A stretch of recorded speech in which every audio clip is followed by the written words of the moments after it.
How's it going? Awesome. Just like that, we are live, back again, Friday night. Welcome, everybody. Yeah. You know what? We should have you draw the guest of each show prior to it and get it in there. Dude, That you just sounds like want a lot of to work. pile work on me. Just pile it Sounds like on. a lot of work. Yeah. They have an app for that now, John. They can just put them in an app and we'll just do it that way. So, That's true. Yeah, right. Yeah. We can do that. Right. Yeah. That's awesome. Well, yeah. Thanks for coming on, Robert. Glad we got a Absolutely. chance to schedule it here.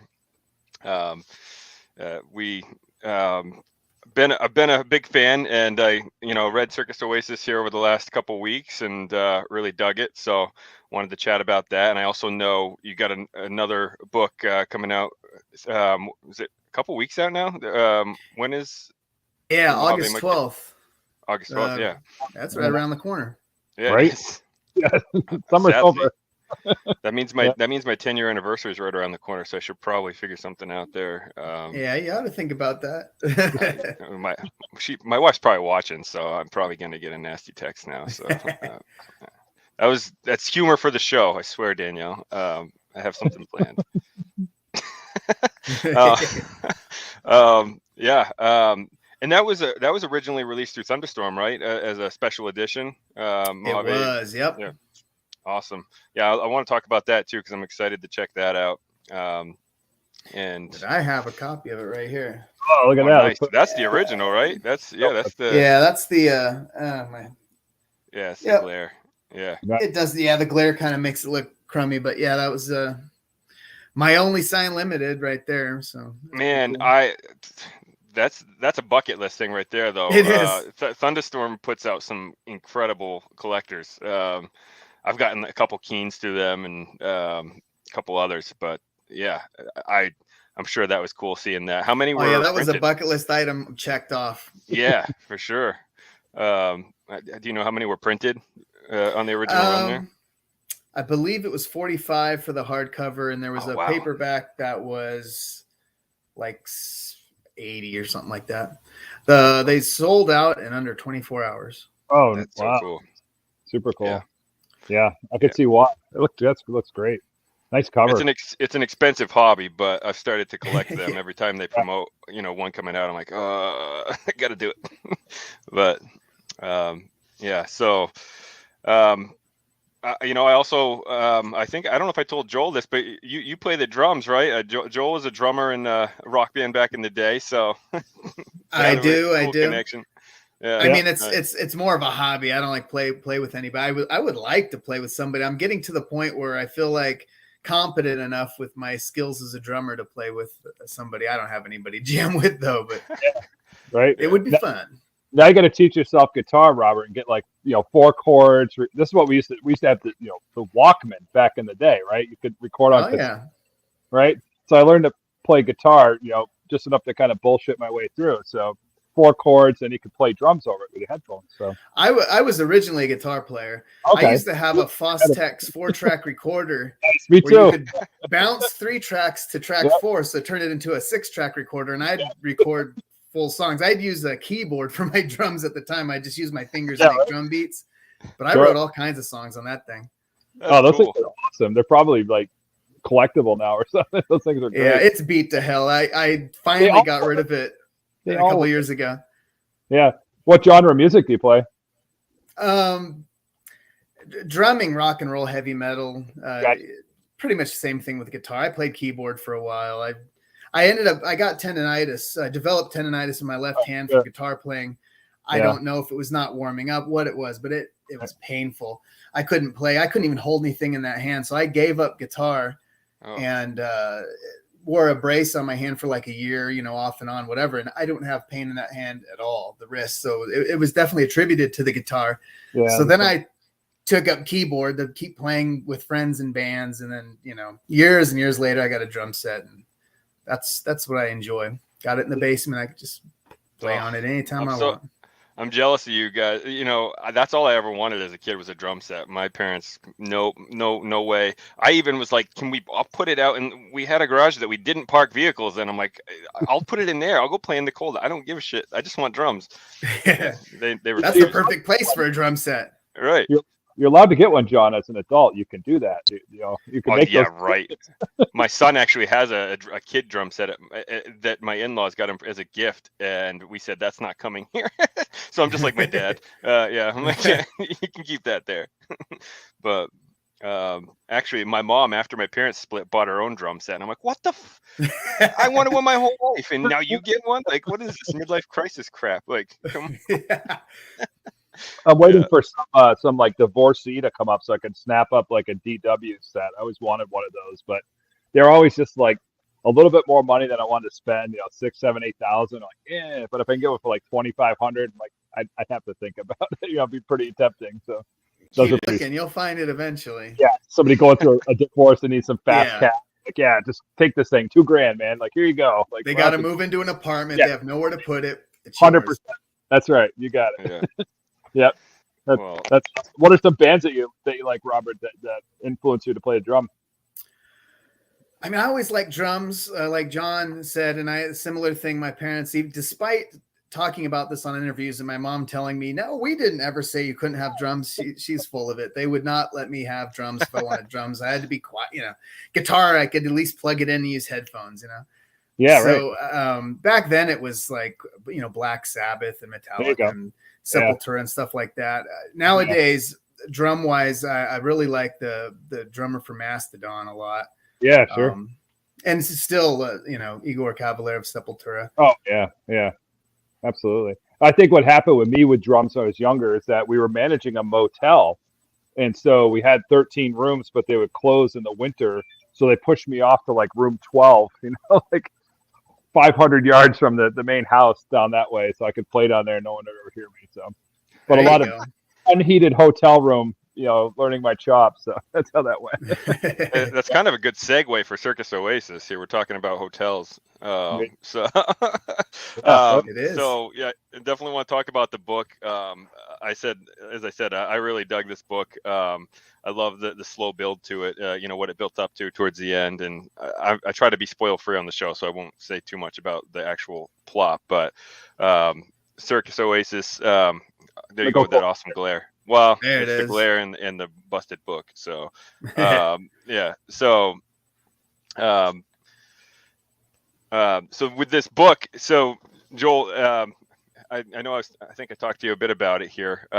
So it's about this family. Hey, Virgilio, we're right in the opposite of drumming. This is our third co-host, by the way. He all of a sudden became a co-host that just types in the chat. He doesn't come on the show very often anymore. So producer here, like I'm calling him out. So it's about the family that goes on a vacation to a reopening hotel that used to have the Circus Oasis back in the day when they actually had live animals and mistreated them and whatnot. And again, fast forward to the future, there's a grand reopening, and let's just say shit goes south, right? So that's right. I'll leave it at that. But so this story, I'm curious, what, I don't want to be that guy that asks an author where their ideas come from. That's not where I'm going with this, but where did this idea come from? Well, there's a lot of there's a lot of talk in the book about the misbehavior of the animals and all that. I mean, is there any depth to like the research you did there, or was it really just you wanted a creepy ass circus or kind of circus? A little bit of both. I mean, creepy ass circus is a-okay in my book. I love movies like Freaks. I think I mentioned it, Freaks, in the book at one point. I read a book years ago called Carnival. Can't think of the author's name. It was like published in 1972 or something. And the author he'd gone on the road with first, second, and third rate carnivals for about a whole year or something like that. And he kind of wrote about it, interviews, stuff like that behind the scenes. And that was real influential because it's fascinating stuff. Carnivals and circuses are very similar. And I remember going to a circus once when I was a kid. I don't even know when's the last time that there's been a circus. I don't think they do circuses anymore. And so that kind of played into this. I started thinking about it. Well, why don't they have circuses? And obviously one of the big issues was the mistreatment of animals, or just the fact that you're carting animals across the country and confined spaces. And, you've heard horror stories about this kind of stuff, or at least I remember hearing these kind of things when I was younger. And so, you know, those were kind of things that inspired the idea. Also, the Circus Hotel in Las Vegas was a big part of, you know, I thought if you take the Circus Hotel, put it out in the middle of the desert in Salton Sea, because I used to live in San Diego, California, which is, you know, fairly close to Salton Sea, a few hours away.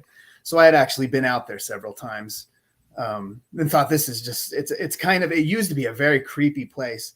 It's changed a bit now. They've tried to make it a little less creepy, but back when I first went there, it was just like, you got to write a fucking horror story here, because this place is just something else. That's awesome. And there's a documentary called The Plagues and Pleasures of the Salton Sea, narrated by John Waters. And that actually shows a lot of the creepiness of the Salton Sea that I remember from years ago when I would go there. So those kind of things all culminated into Circus Oasis. Awesome. I'll have to check that documentary out. I'm very interested in that. Then, did you ever watch the show Carnival? Is that how you pronounce it, Joel? Carnival, on HBO. No, I don't. I haven't. Oh man, there was 2 seasons or 3? 2, I think. Fortunately, it should have a couple, and it should reboot too. It really should. Nick Stahl was in that. It was awesome. We bang on about that a lot, but it's like Depression era, Dust Bowl, you know, carnies with a supernatural element. Oh yeah, that sounds right up my alley. Well produced, you know, well written, super good.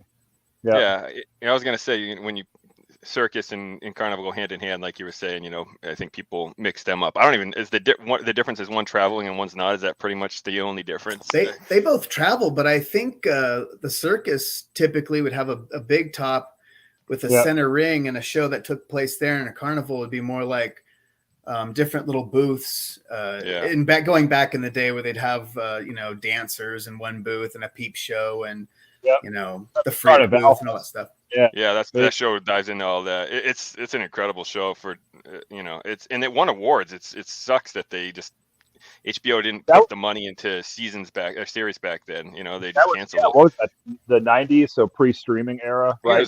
That's how long ago that was. It was early 2000s, I think. I gotta check it out. I think older than that, John. I think Nick Stahl was like a baby then. He was like. I'm looking it up right now, but you know, the other thing I was gonna say, I don't think I told you about this, Robert, but part of what piqued my interest with Circus Oasis is Joel and I did a comic book for Livid called Deadball, and I mean it's a carnival. The villain in it is the magician in the carnival, but it's about a baseball player. Open up, John. Show the carnival page.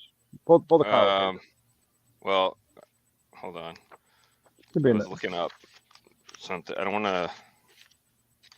Jeez. There we go.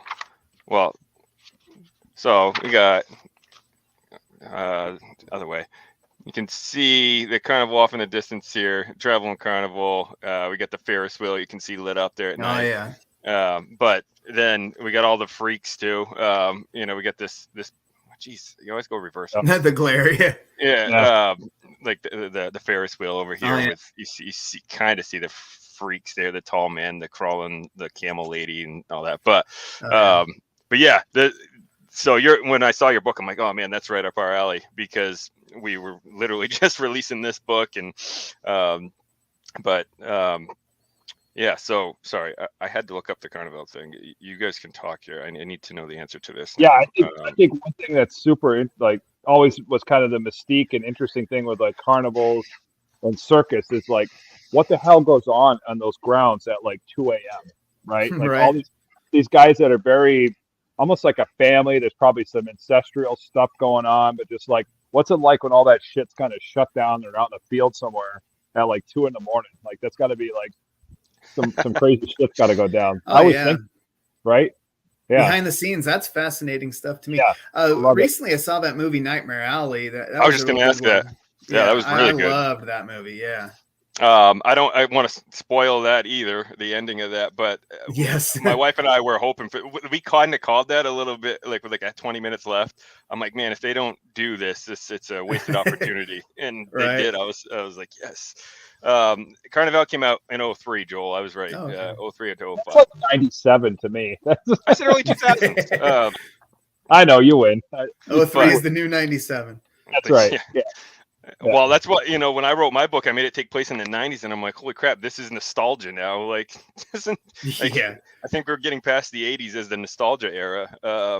It's now the 90s. Has your son or any of his friends called it the late 1900s yet? No. Oh, no. That's the thing, man. The kids are called the late 1900s. Dad, were you alive in the late 1900s? Like, get out of here. What? Yeah. I won't. No, I'm not going to let my son say that. Anyways, I was going to say, in Circus Oasis, I'm talking about the families, the family that runs the circus. They're unique as well. So it's behind the scenes in the book. You see that. So yeah. But yeah. So they're twisted. They are twisted, that's for sure. You have to be. You kind of have to be to live in that world, that nomadic lifestyle, right? You kind of would think so, right? I mean, I don't even even the big when I live in San Diego, they have the it was called the Del Mar Fair when I was a kid. I think it's the San Diego County Fair now, and it's just a big fair, but you'd see the same people with the fair games, the same guys, and they look real grizzly, real burnt. They're standing out in the sun day after day, and I see these guys. I'd see them every year. Man, I recognize. You can't miss them. They've got big bulbous noses and bloated alcohol faces. Some of them leather skin and leather skin, and like, dang, you're just a straight up carny, aren't you? I mean, it's not necessarily the same thing as maybe back in the 1930s or 40s or 50s or whatever, but yeah. Well, we have the what the hell is it called here in New Hampshire, in Concord, the Kiwanis Fair. It's basically a mini carnival. And they come every May, and the same thing. It's all the same guys working the rides and whatever, and they don't take any. There's no slack with them at all. Like, I'm trying to go on a ride with my son, and they're not letting me on without giving them tickets. I'm like, man, let my son on. He's just like holding their hand out, like not saying anything. They're still pretty rough, some of those guys. Oh yeah. It's crazy because you go to that carnival, like if they come to town every year, it's always the same exact rides in the same exact spot with the same exact booth, right? So it's almost like a time warp, weird mental shit. It's like, this could be 8 years ago, right? Or now. Yeah. I'm like, I'm at the same fair. Like, this is so weird. Like, even the pretzel guys at the same spot, like, total They trip. do. It's true. Yeah. There was a little carnival in San Diego. That was the big one. The San Diego County Fair is huge. It was like whatever. You go out into the sticks, and they'd have these tiny little carnivals that would get set up. And I guess that would be quote unquote the third-rate carnival.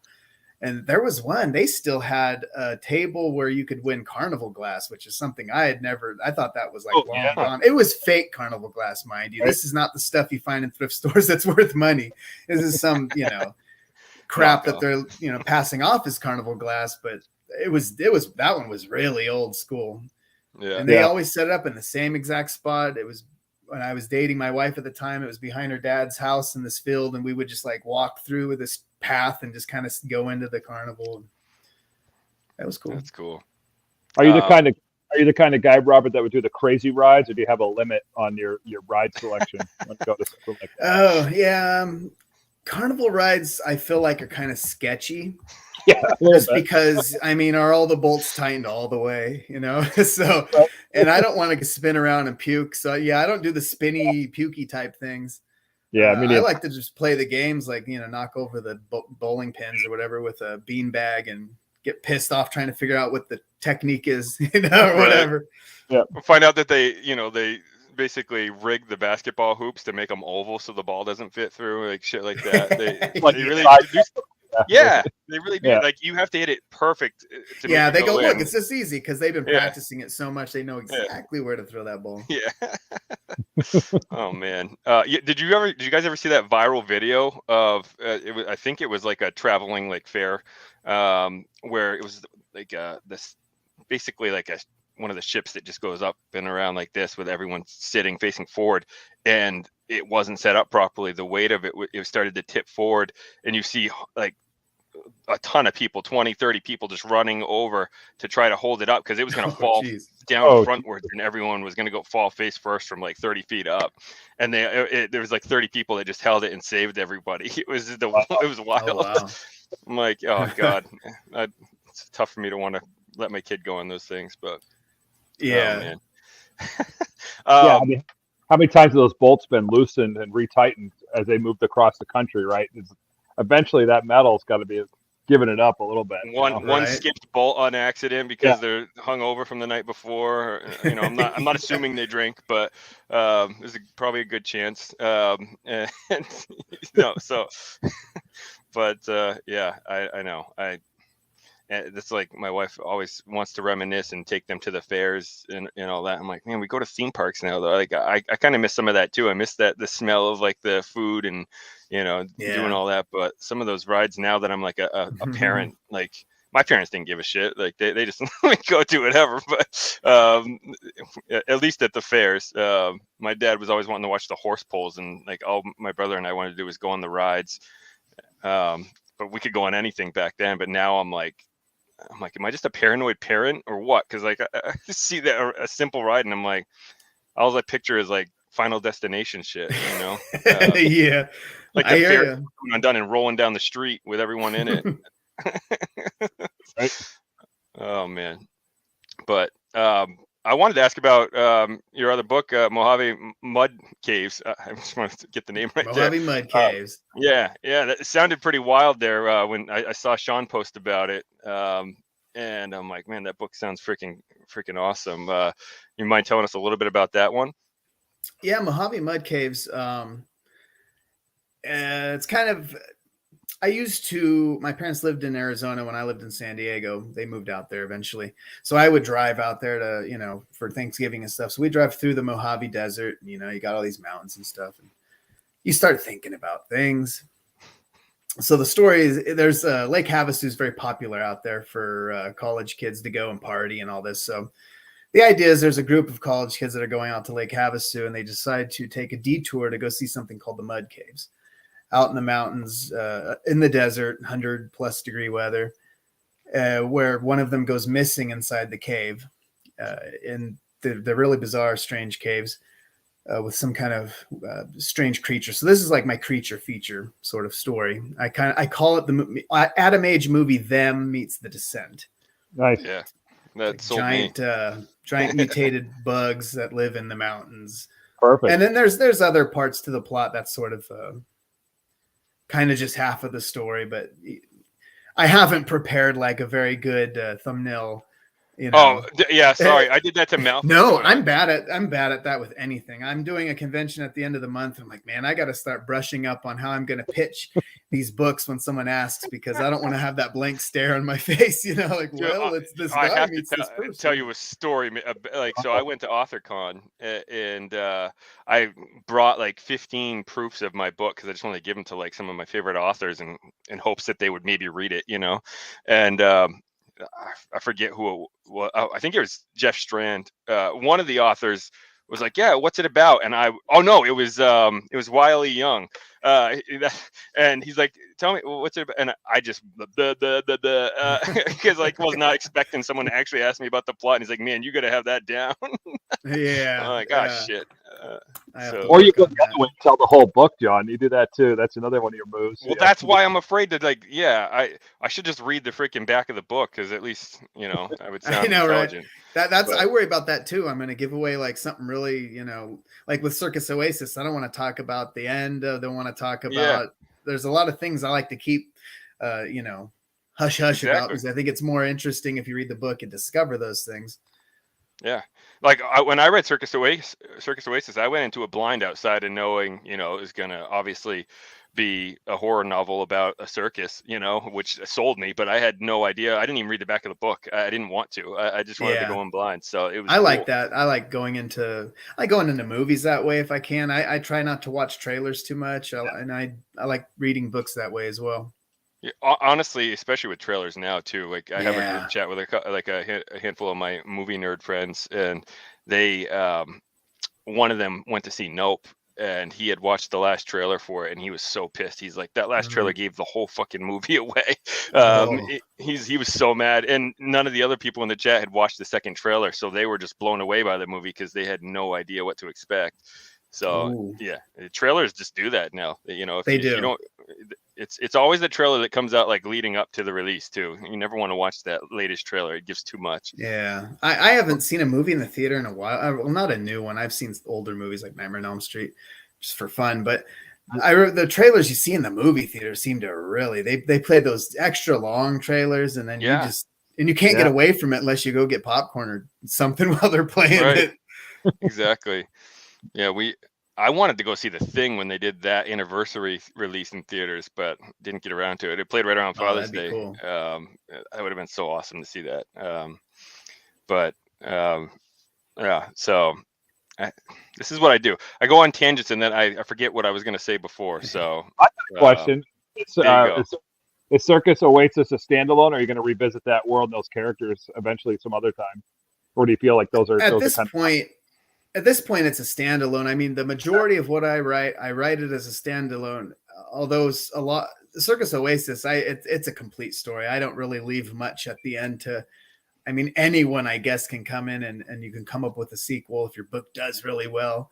Right. I guess a lot of things I write, I will leave it open, not open ending necessarily, but definitely open for possibility of sequels. This one, not so much.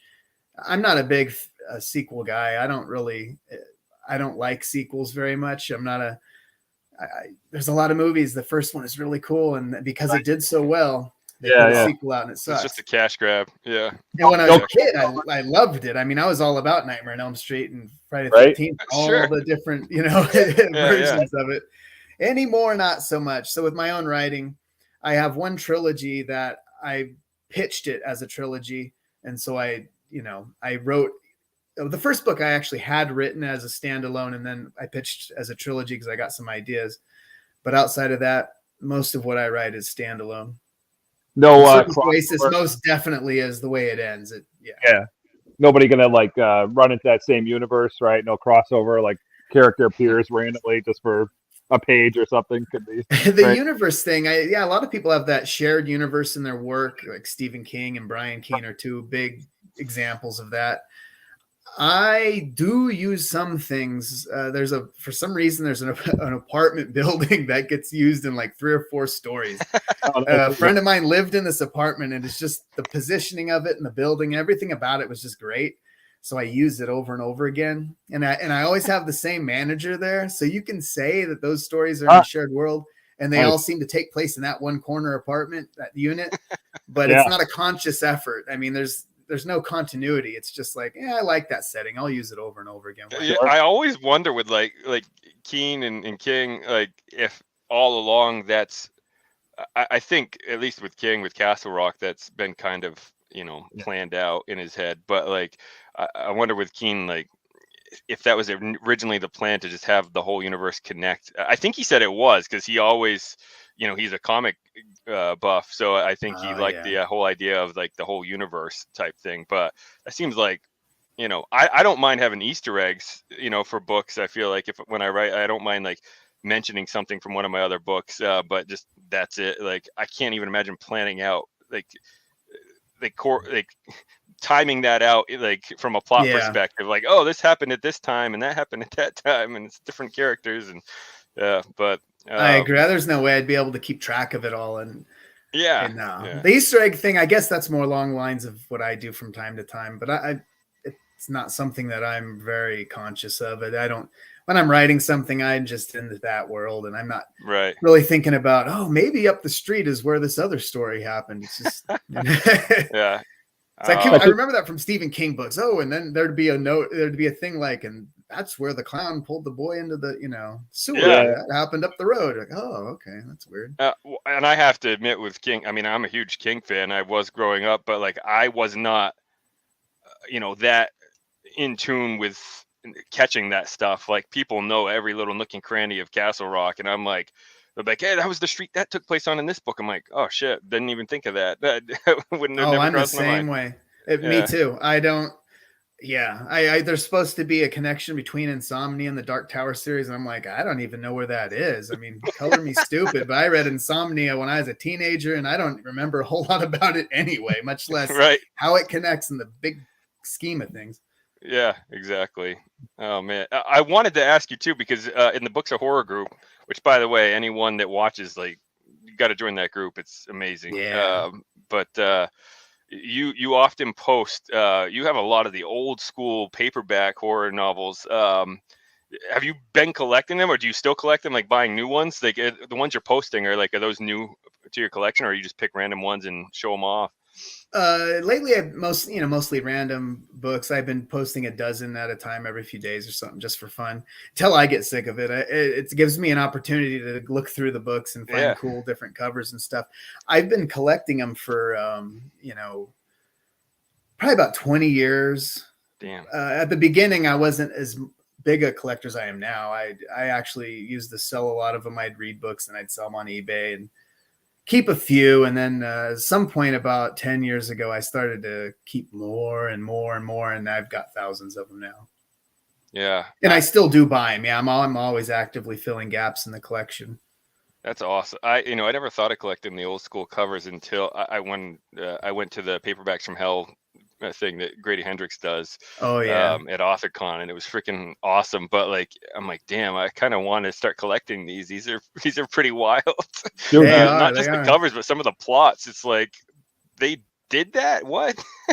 You need to come up to that bookstore, man. That's up the road here. I sent you the picture, right? They have the whole wall that's just old used horror books, like, and thriller. I mean, it's just this little old lady. She's about 85 that runs this place. That sounds like a dream. Oh, dude, everything around my area is wiped out. In the Knoxville area, there are a lot of horror fans, horror book fans, readers and writers alike. When I moved here, people reached out to me and told me where to go, but it's like, oh, but you guys already wiped them out, man. There's just like not much left. This was like a jet. Yeah, just this little old lady, and it's at her house, and it's like a 2-stall garage with upstairs, and it's chock packed with books. And she actually made the comment to my wife that she's thinking about retiring. So my wife's like, "We need to buy this place." So I'm like, "Oh shit, here we go." So like now we convert my garage into like this bookstore. So like, I don't know, we'll talk it through. Let's see what happens. But I used to sell them on Etsy. I had an Etsy shop for a while called the Vintage Book Vault. Nice. I closed it down last year, I think.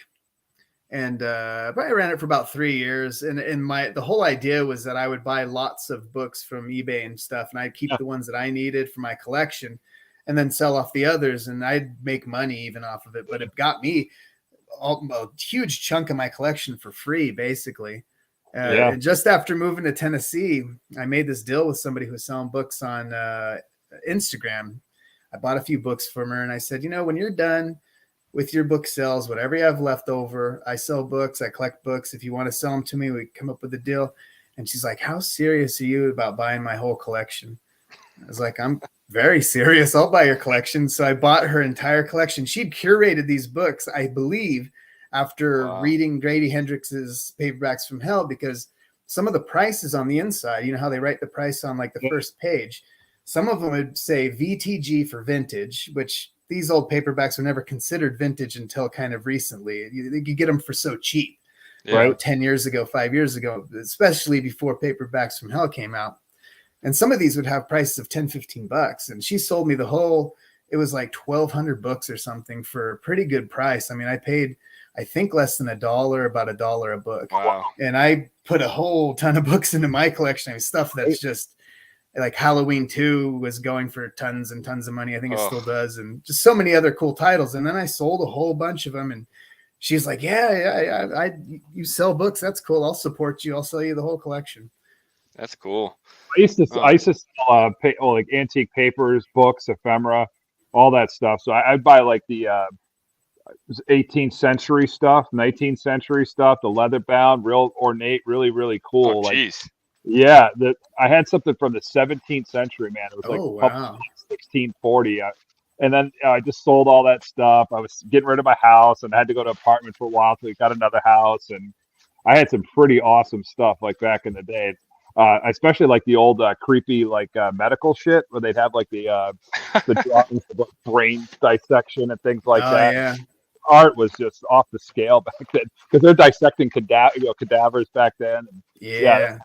And they're so cool because they're like beautifully leather bound and they're just old and creepy and very neat. John's digging out something. What are you digging, John? I was looking for. I got an 18th century book right there. He always has something.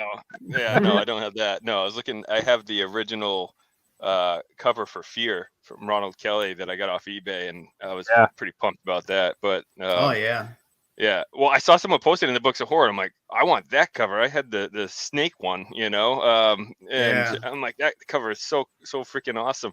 And I found it for like $20, which obviously, like you said, you used to be able to get them for a couple bucks, but I'm like, I'll pay $20 back in the day. Ronald's like, mail that to me. I'll sign it for you. I'm like, that's awesome. I appreciate it. I mailed Ron about 4 or 5 of his zebra books, and he signed them all for me probably about a year or two ago. He's cool artwork. Every one of them's got awesome. Oh, he did the artwork on the classics? He does the artwork in them and everything, Yeah. That's awesome. He's one of the nicest guys I've ever met. I met him virtually on our show, but he really is. Yeah.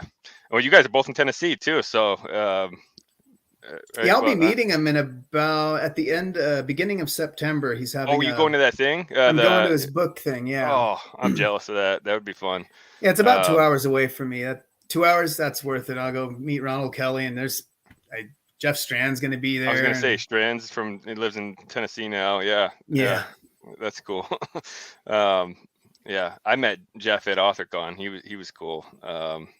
That's the cool thing about doing the show is like, when I went to the con, like, those guys are like, a lot of those guys are like my heroes, it's like meeting a celebrity because like, obviously I'm new to writing. They're some of my biggest inspirations. So I'm like, at least I met them on our show. I didn't sound like a freaking super fan, like stuttering on his words. But like I know the feeling. Yeah. I thought when I met Keen, I was gonna like freaking sound like an idiot because he's one of the biggest inspirations to me wanting to write. After King, like Keen was the guy that like made me want to write, and I thought I was gonna just freaking fanboy out when I met him, but I met Brian Keene at just one time at a signing in San Diego, and I kind of felt the same way. And I had met up with a bunch of my author friends at the time, and there was a line to go, get your book signed. I got mine signed, and then they're like, hey, maybe we should all go up at one time. I was like, well, shit, you should have told me before I went up there by myself. Shit.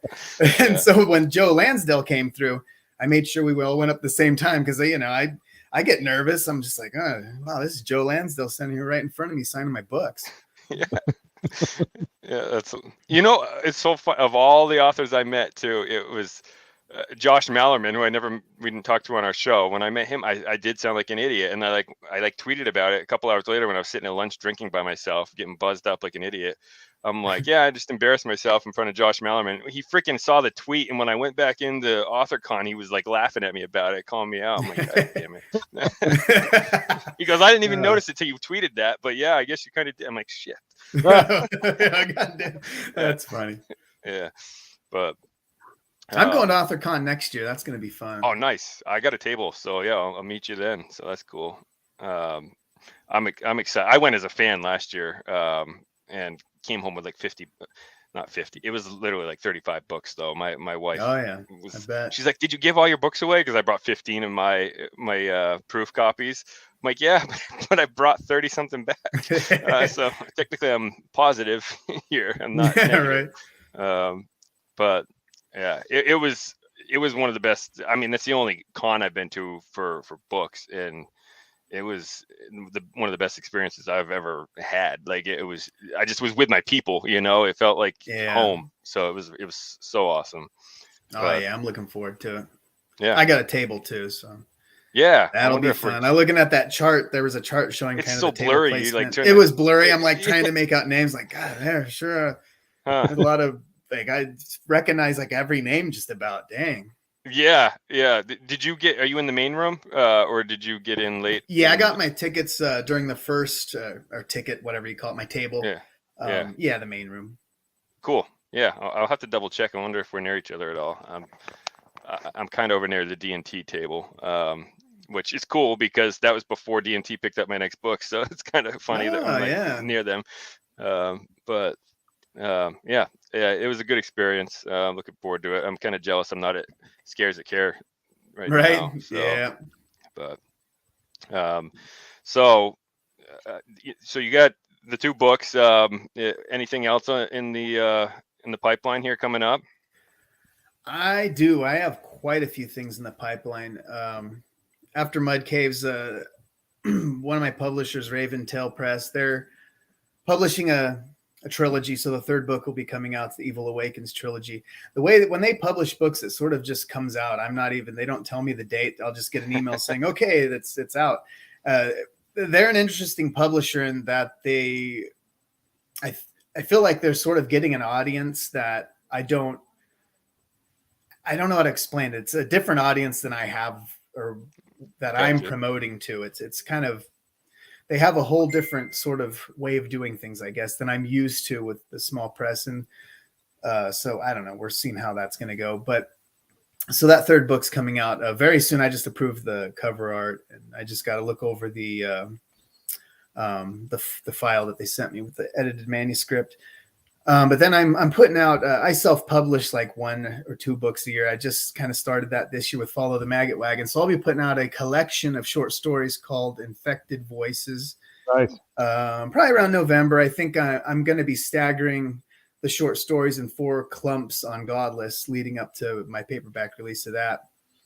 And then next year I've got a splatter Western with Death's Head Press. Oh, nice. I didn't Sing know Me that. a Death Song. So I'm really looking forward to that. That's one of the books I'm probably the most proud of. I really think it turned out great. I'm really happy about it. So I'm looking forward to that. I've got a book with D&T coming out called Secret Basements. That'll be sometime next year. And some other things I'm working on, but those are the things that are contracted. Yeah. I mean, that's plenty. Yeah. That's There's awesome, always man. stuff we're working on, right? Yeah. Well, I'll say, I've become such a huge fan of the splatter westerns over the last year or 2. The first one I read Kenzie Jennings from the series through them, and then I started checking a couple others out. I'm doing Magpie Coffin right now because I know he's got the sequel coming out to that. So I just I never realized how much my dad was a huge Western buff. Like he had every Louis L'Amour book you can imagine, and I used to think they were so boring. We would try to find one that he didn't own, and it would just end up being one he already did have with a different cover. It's like, damn it. But so I never liked Westerns back then, but now it's like splatter Westerns specifically, like the horror element to them is just like freaking, man, it's like my jam now. Like, so that's exciting to hear you got a book coming out. Yeah. And I didn't even catch the D&T news. I'm sure you were one of the names mentioned when Don was posting stuff. I didn't even notice that. That's cool. Yeah. So we can be published partners now. That's right. We're family. The title's something on Secret Basements, Robert. That sounds awesome because I have like John. Did I ever show you my basement here? Yes. Yeah. I mean, your house is creepy as hell. So yeah. I have a cemetery on my property, Robert, with 13, at least 12 graves. There's maybe 13, maybe more. Don't know. But the basement's like that Tales from the Crypt opening on HBO, the series, like when they walk down. Yeah, the house was built in 1850. So I tell the kids that dragons live there. I'm like, don't go down there. Dragons live down there. You don't want to go down there. It's literally like a dungeon. Yeah, it's crazy. So I would have told them there's like a demon in a box down there. Probably, yeah. Probably is. Yeah, there's some scary shit up in the crawl space. I don't even know what's up in there. So Secret Basements makes me think, okay, what the hell? So I'm already sold. There aren't basements in California. I'm a house painter by trade, so I painted tons and tons of houses in San Diego, and only one time did I come across a basement. And the funny thing is, we don't get a lot of rain in San Diego. Really, you get some during the season, but I mean, it's nothing like out here in Tennessee. Not even. I see more rain in 1 week in Tennessee than you see in a year in San Diego. But for some reason, that basement was flooded to the top with water, standing water. It was a vacant house that was I was repainting. And call them up like, you do realize this basement underneath is just full of standing water. I don't know why, if it was a leak or what, but then I move out here. I've got a basement now. Everyone's got a basement. And so I'm in my basement here in New Hampshire. Yeah. That was the first book I wrote when I moved out here. You're like, what is this? This is different. Basements. I got to write about this. Yeah. Well, us New England guys, man, we would have put, crops down there in jars or animals if you had to, right? All that stuff. So crazy shit went down in those things. So yeah. And I got dirt floor, so somebody could be buried down there. I don't know. Whatever. Exactly. Yeah. Any of those old school creepy like, dirt floor basements. That's like Evil Dead. Yeah. Exactly. Joel's got the old farmhouse going out there. Like it's like seriously, yeah. You go down, it's one of those. As soon as you see a dirt floor basement, you're like, something happened down here. That's a root cellar, isn't it? Yeah. Exactly. Yeah. And I have a well in my kitchen. That's a trap door, and it's like 30 feet. Yeah. Down. The hell. Yeah. I'm like, what the hell is that? It's a trap door in that well. I'm like, I'm not going down there. Pinhead lives down there or some shit. I'm not opening that thing. I'm not looking in that thing. I put the fridge over it. Like, yeah, kids don't touch that. Good call. Yeah. What would you do, Joel, if you just came home one day and like the door was just wide open, going down to that trap? Home, right? Nobody's here. Yeah, or that, that would be even worse. I just meant if you thought one of the kids went down there, it'd be like freaking straight up dead. Dude, I'd shit my pants if if I knew they were at my in-laws' house and like nobody was supposed to be here, and then the door's like blown open, right? Like, oh fuck, let's come out of there. It's seriously. Well, Robert just mentioned Evil Dead. It reminds me of the Evil Dead door that they push down on the body in the cabin. Like that's what his trap door in the kitchen's like in the floor. It's like, oh wow, that's like weird. That. It's not wood like that. I don't think, is it? I don't. It's like butcher block. It's like a butcher block. Yeah. Gotcha. Yeah. It's interesting. Jeez. Yeah, that's crazy. Yeah. Well, I don't have to worry about my house being haunted unless it's on some burial ground because there was only one previous owner. They're still alive. So, maybe once he dies, he'll haunt the place because he was pissed after he sold it to me. But that's a true story. They wanted to buy their house back. I'm like, no. Did you ever run moved into an old folks community, and then he's like, he got bored with it, and he wanted his house back. Yeah, it doesn't work that way, buddy. No. We got a kid now, buddy. And then they used to do drive-bys by our neighborhood just to like judge how shitty I was with landscaping. That's fun. Did you ever run into like messed up houses like that, Robert? Like haunted things when you were painting? Like all of a sudden you see something in the window or something, or anything weird? Or not really, but kind of. Okay. I've when you get to the time of year when it gets dark earlier, then I'd be at these houses. Be in these houses when it's getting dark, and sometimes they don't have electricity, so you got to get those little lights, whatever. It could get to feel a little weird walking around a big old house when no one's in there, but only one time did I feel really creepy. But there was one house that I went into. It was actually not a house, it was an apartment, maybe a condo, I don't know. I think it was more of an apartment. I go into it, it's empty, and it's got a funny smell, kind of weird. And somebody in San Diego, I worked in a lot of, houses that were roach motels, and those always smell funky, but this was a different smell entirely. And I've got my bag of my lunch, I just got it at the fast food, Carl's Jr. And then the maintenance guy comes in and says, "Oh man, you smell that smell? That's because the guy that lived here was murdered, and they stuffed his body in a suitcase, and they found it in the, he's telling me this whole thing." And I'm like, yeah, that does smell kind of like death. And so he tells me the whole story that, without getting into the long end of it, the guy was murdered in there. I ate my lunch out of my tailgate because I don't want to sit there smelling his freaking body while I'm eating my burger. But that was a weird one. And it was right before Thanksgiving. And so it got dark and there was no lights in there. That one, I felt unsettled. Just, there was a stain on the floor in the closet where they found the guy, and I had to paint that area. There was there had been a safe in his bedroom. And I guess the whole story, because this maintenance guy he opened the door for the police. And so he kind of had the information on everything that went on. He said that, the guy was murdered violently, tortured, and there was a safe in his master bedroom. And all I saw were the 4 bolts coming out of the floor, the concrete slab that the safe was where it was bolted. And there was a perfect rectangle of fingerprint dust. You can see the rectangle where the safe was against the wall and the dust flared out. So I'm looking at this thing, and all the carpets pulled out, of course, because they'd had the place cleaned for, I guess, crime scene. They didn't clean the dust off the wall. Wow. But it was weird. That one creeped me out a little bit. Yeah, a little bit. Yeah, it creeped me out a little bit. Yeah. Yeah, right. Man. Never wrote a story about it. I remember thinking this will make for a great story, won't it? And I could not think of one thing. I guess because this maintenance guy filled me in on every detail of what really happened that I just like, oh, all right. That's wild. Yeah. I don't have any cool stories like, I mean, not that that's cool that someone got cut up and put in their suitcase, but it's a unique one. Yeah. Sure. I don't have any creepy ass stories like that from any of my, I painted houses for a few years, you know, in college, and I don't have anything cool. Like, I fell off a roof when I was painting. That wasn't cool though. That's right. Not once. No, I landed in some shrubs, so I didn't break anything. But after that, I hated going up on the roofs, you know. Even my own house, like, we had to go up and like clean it off. I didn't realize it till I went to climb up on to the roof. My legs just like locked up because it's like my body just remembered falling off or something. Oh yeah. I never used to care. I always used to go up and I'd, you know, paint the peaks if they needed me to. I mean, I'd go up on 40, 50-foot ladders. You know, I didn't care. Yeah, well, I shouldn't say I didn't care. I was probably sweating bullets, like reaching out with the paintbrush, but I did it. You know, but now I'd be like, oh shit. I probably reached like 10 feet, guys. So you can put one of the young kids up there. Yeah. I won't do the 40-foot ladder. I'm still in the I kind of do a little bit warranty work for new house builds, but if we have anything like that, there are other painters, and I will, you know, send them to go do that. I'm not going up on a 40-foot ladder.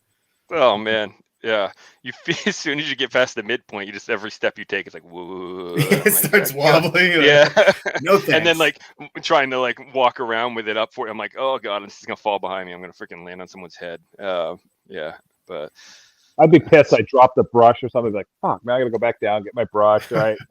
Oh, I forgot the bucket there. I gotta go down and get the bucket. Right. So you got the little clip. You got the clip of the bucket that you hang on the ladder, and you're good to go. Oh yeah, it drive me crazy. Like my. I would just get pissed. I'd be like, I'm out of here. Like, I'm just. I actually liked it. You know, it was a relaxing job. Like, I just zoned out, and back then I wasn't writing yet, but I still was daydreaming about stories because I knew I wanted to write. You know, so it was cool to just listen to music and just freaking zone out. You know, but and then I did landscaping, and you know, that was nothing cool happened there either. I have no cool stories really from my life, to be honest. I released a shark short story for Shark Week this week, and part of that's a true story. I almost drowned as a kid, so that's kind of cool, I guess. But not really. well, at least you didn't drown. I mean, I did. Yes, this is true. Yeah, no, my friend saved me, and now I hate deep water. So that I have that phobia. I was who did we have on recently? We were talking about survival. Was it Aaron? Was it? No. Aaron? Well, we were talking about being out in the water, and I said, man, if something. There was a video, I don't know if you saw it this week, where like a blue whale actually crest up out of the water and landed on a boat, like a pretty good size, like Boston whaler, and it tipped the nose of the boat down. People were all in the back. Nobody got hurt, but dude, I would shit my pants like if that happened. Oh yeah. Like if I was out in the Atlantic and something just like brushed up against my leg that's that size, I would be done. It would just be it. If anything brushed up against my leg in the ocean and I couldn't see down. Yeah, man, I'm good. It was Candace, Candace Nola. When we had her on, she's basically a survivalist. Yeah. Like, she grew up with a survivalist dad that like taught her how to freaking gut animals, basically. And we discovered that I have no abilities that would help me in an apocalypse, that I was screwed. So she said I could not come stay with her, but so you need to learn a skill before you can come here. Sorry, Candace. I can't gut an animal either. I work with guys that can do that stuff.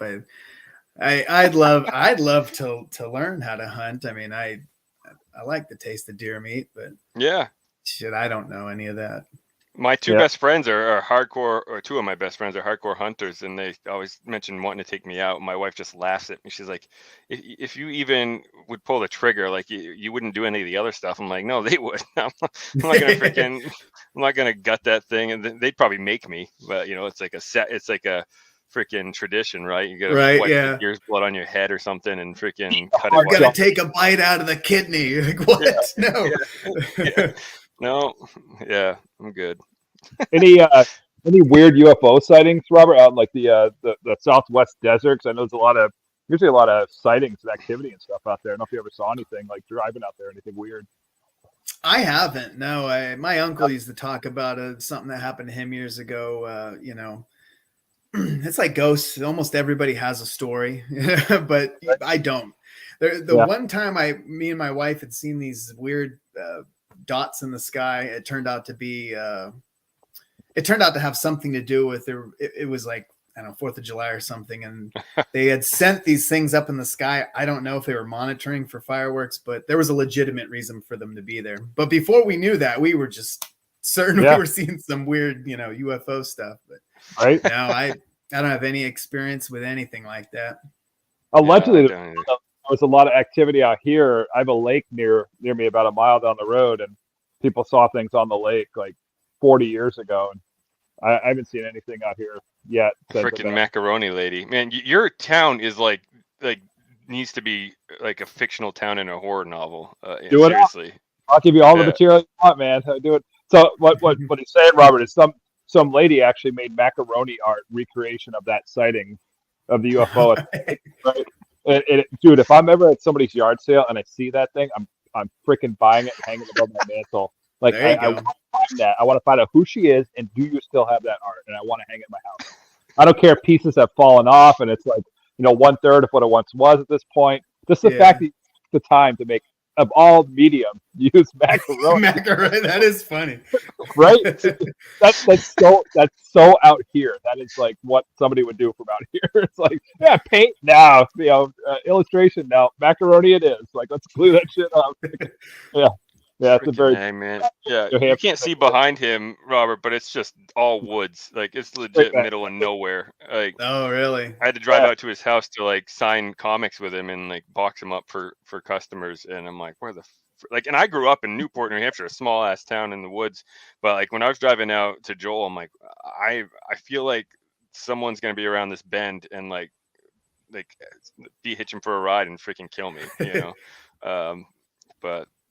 And I always say that, the rainstorm, right? You're driving down that like a road like mine, and it's dark and raining, and there's that asshole standing out in the middle of the road, right? That's how the horror movie starts, right? I'm hitting your ass. Like, I'm sorry, dude. Like, I'm not playing this. I'm not going to swerve off the road, do some shit, crash my car. Next thing you know, you're eating my leg. I'm not doing any of that stuff. Like, no, buddy. If you're in the middle of the road in the night in the rain, sorry for your luck, pal. The last time I went to your place to do comics, we were there for quite a few hours. It was dark. It started raining when I was leaving, and that's I'm driving down the windy roads in the rain and the freaking pitch black. I'm like, this is a horror movie right now. This is what's happening. So I just white knuckled it. Got to civilization, and I was good to go. It's like a way station here. Yeah. But it's got to be peaceful out there. That's. Oh, I'm having a live band play tomorrow. We're having a family get together. Are you serious? Yeah, I have a live band out there, so I can do that. Like, I have a band come. So my buddy. That's awesome. Buddy coming up. Yeah, it's pretty wild. Are they playing on the gazebo? Is that? Yeah. Nice. Yeah. I got a landscape trailer set up, and they're going to play on that and play some classic rock tunes up in there, and I'll have some family over and do it up. So it should be a good time. Pretty sweet. Yeah, man. No noise complaints out here. So. Yeah. Yep. Well, pretty awesome. Good for you. Well, we're coming up on the hour mark. I want to be aware of our time here. I know that was a fast one tonight. Yeah. Hey, well, we've been a little more scattered with our shows. We used to have 2 a week, then we went to 1 a week, and now it's like 2 or 3 a month. I feel like, which is fine. Gives me more time to write on certain nights, but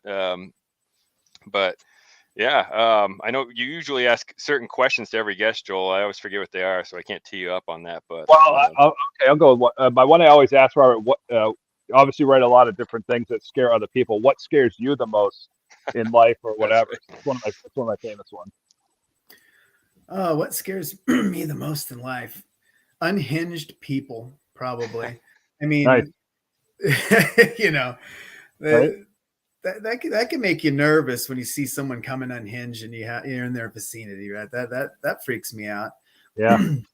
Yeah. I'm also not a fan of open bodies of water. We were mentioning that a minute ago, and it's like, I grew up in San Diego on the ocean. I would get in the ocean a little bit, but man, I can't imagine floating way out there. I don't like it. I don't even like lakes very much, to be honest with you. I don't like I like lakes less than the ocean. That's because you can't see the bottom of a lake. Like that's where I almost drowned. You know, my friend and I were gonna swim out to this island, and it didn't look that far. And I got halfway out, and my foot started cramping up, and I'm like, ah, shit. I'm like, hey man, I'm just gonna turn around. He didn't hear me because he kept going. I'm trying to swim back, and my foot was just freaking like clenching, and so I couldn't use my legs to paddle. I'm just using my arms, and they were starting to feel like rubber. And I'm like, maybe I can touch land here and just freaking walk. That almost killed me because when I dropped down, I was still like 15 feet, and I'm like, shit. Ooh. So swimming back up, I used all my energy to get back up to the surface. You couldn't see, so I had no idea where the bottom was, and so I just started yelling to him, like, because there was no one around, and he thought I was screwing with him at first, and eventually he turned around and he freaking saved my life, man. Like I was choking up water, like when we got back to the land. And I tell people the biggest, like the most messed up part about this whole story was that we were going on a double date that night to watch open water. That is like, and we still did it. I'm sitting through the movie miserable. Obviously, like I had a pounding headache the rest of the day because just the energy that my body, let out, and just swallowing all that water, like my head was throbbing. But you're lucky you didn't get a brain-eating amoeba. To get water from a lake in your nose like that, Yeah, I was choking. I was throwing up the water. I was just like, I felt like rubber laying on like the edge of the water after for like half an hour. And so that moment, and I guess I probably never liked lakes too much because I couldn't stand not knowing how deep down it was. But in the ocean, there's trees under there and stuff. I don't know, all of that kind of thing. Yeah. Fallen trees just down there that you can't see. It's the not being able to see thing. And I would go into the water in San Diego. The beaches are way different than like Florida. You can't see anything in there, and there's lots of kelp. So when you're just out there having fun, there's always some shit sliding across your leg, and it's kind of freaky. And then you also have stingray and stuff, so you don't know, was that kelp or was that stingray? Right. The Florida beaches are really cool because you can see everything. It's all clear and it's awesome. Well, we went out to Jamaica, and it was like a screensaver. It was like bright blue. You could see the coral reefs down at I'm like, holy crap, this is amazing. That's awesome. Yeah. But yeah, the oceans here in like Maine, like you can't, if you go out too far, you can't see down. But I look out at the people that are just sitting on like their floats, like a couple wave breaks out or whatever, like they're like a ways out there, and like one wave, I'm like, that's gonna fucking take them and kill them. Like I'm not doing that. I'll go up to my chest. I'm good. Yeah. Oh yeah, the surfers, they'll just get out there and float on their boards, and they're easily 15 or plus. I've gone out a few times in the beaches in San Diego where I couldn't touch, and it just freaks me out. Yeah. And they rip tides. I don't want to get sucked out of the the rip tide or something. Those surfers don't give a shit. They just go floating out there. Yep. Good. Yeah. My wife was kind of bummed out when we went to Jamaica because they wanted to go scuba diving. And I'm like, no, I'm not doing that. I was like, so we ended up freaking snorkeling instead. And even then, and actually that's that short story I put out, the character, like he has a fear of water, and they go out snorkeling, and he gets, a wave over his head, and it freaking chokes on the salt water. So he's like, I'm going back on the boat. I'm like, yeah, that really happened to me. So I'm the one like pussy that couldn't even handle snorkeling in the ocean. So I did do that once in Hawaii, and I had a good time with it, but I wouldn't go scuba diving. No thanks, man. No. Yeah, I'm all set. Yeah. Anyways, anytime someone talks about fear of water, I'm like, God, like that. I guess I never realized it till I went to write that short story. I'm like, that's my fear. I always try to think of something like that's it. Like I'm definitely afraid of like deep water like that. It's good fodder for writing though. When you write about your fears. Yeah.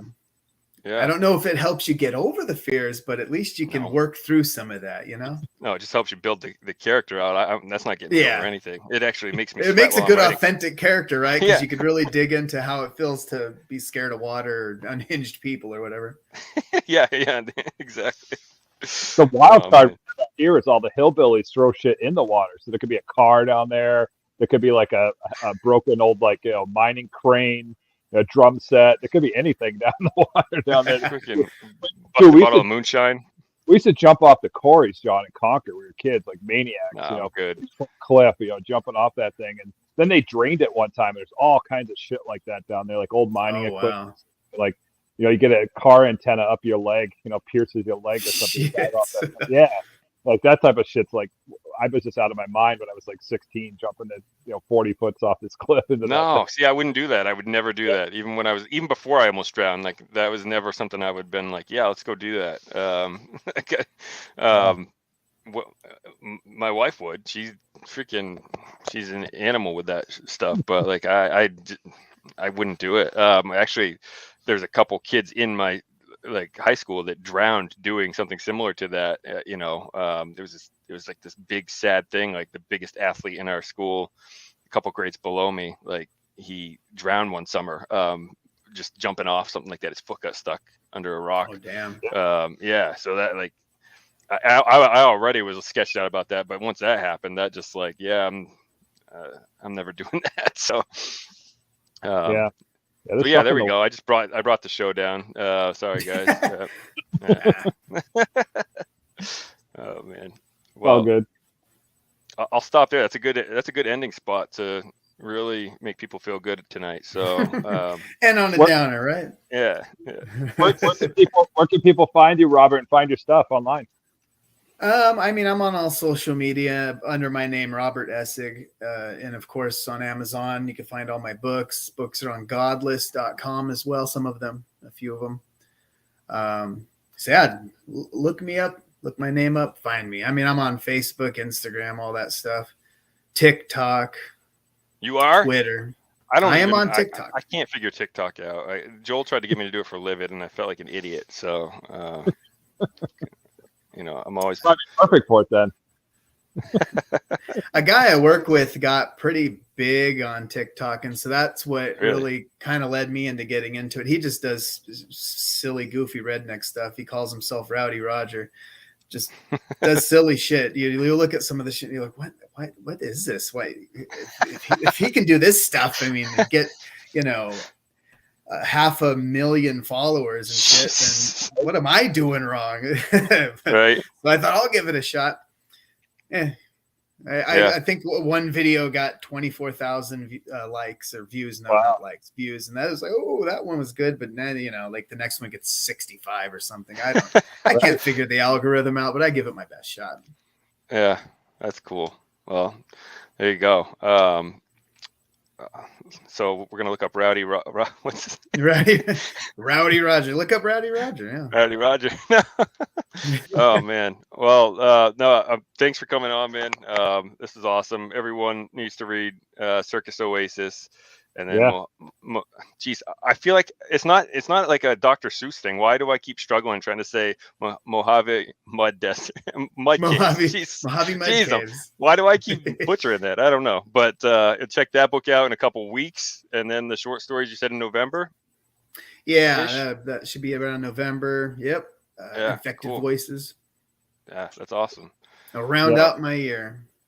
Nice. Yeah, that's a pretty solid year right there. So. It's not Robert Kelly putting out 20 books in a year, but I'm like, man, I know some of it's backlog stuff, like just stuff that he already. But I'm like, geez, man, you're killing me here because I buy from him all the time directly because he messages me too. He knows who's gonna buy from him. He's like, hey, I got some coffee. I'm like, damn it, I haven't read the other 5 that I bought from you yet. Money. Yeah, here you go. But that's a pretty solid year, though. I feel like if 2 books out a year, I'm excited. So. So that's awesome, but I'm excited to check them out. So definitely anyone that watches, check those out. And I don't know if you have any other last words, Joel. Good. I don't. Thank you for coming on, Robert. It's been awesome. Oh, absolutely. Thanks for putting up with us. So I appreciate your time tonight. So it was a good time. Yeah, buddy. Keep drumming. Yeah. I want to hear your recordings when you get done too. So maybe you can absolutely make your soundtrack to your book. That'd be pretty cool too. That would be cool. Yeah. I got to find some people to jam with around here, Tennessee's pretty good. You'd be surprised. Yeah. Put it out there and you might be surprised who you find for sure. Yep. It'd be fun. Yep. Awesome. Well, again, appreciate your time. Hope everybody has a good week and we'll see you guys on the next one. Take it easy. All right.